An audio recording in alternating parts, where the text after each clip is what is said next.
Some of our volunteers who help package the rosaries that we send out to people remarked this morning to me, you know, Father, time flies. And it's true.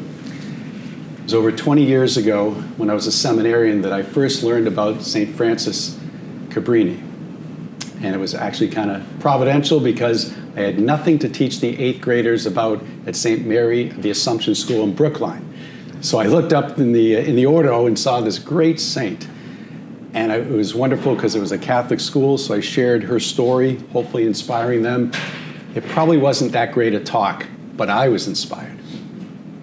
And I think about how time passes and how there are echoes from our past. And that's what I'd like to talk about, how God calls us to follow him, all the different stages of our life.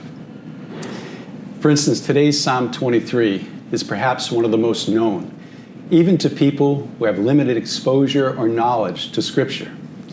As we've just heard, it is a beautiful and encouraging song of faith and hope in God's role as he serves as the shepherd of our lives.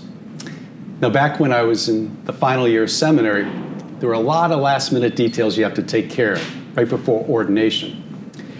And one that had escaped me was to create one of those small ordination prayer cards, you know, the kind that you give out at the reception or at the ordination mass. Now, some of my classmates probably had theirs done at the beginning of the year. But there I was about 2 weeks before ordination, looking for an image of Jesus that I liked and a suitable scriptural verse. And that's when Psalm 23 came to mind. I thought of it because it had always given me encouragement in my journey, whether before seminary or in those 6 years of formation.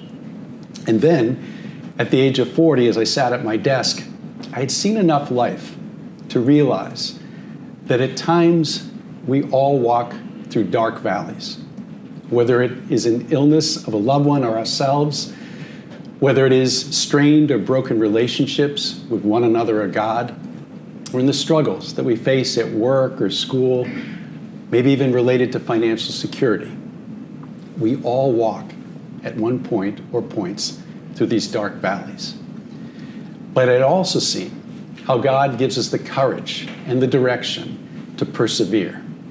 He gives us this to overcome our fears, discouragement, and our weaknesses.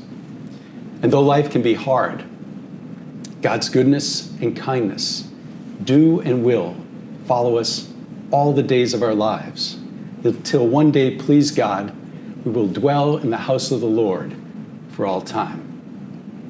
Now, almost 20 years later, as I sat last night praying and reflecting on today's readings and all that's taken place in the life of my family, my friends and parishioners, and good people like yourselves who I've met along the way, and I bet you, can attest to the words of Psalm 23. I thought about this in relation to today's gospel and how Jesus hears the cries of 10 people suffering from leprosy, a horrible scourge. And they call out to him, Jesus, Master, have pity on us. Jesus doesn't need to examine them, but instead tells them right away what they should do.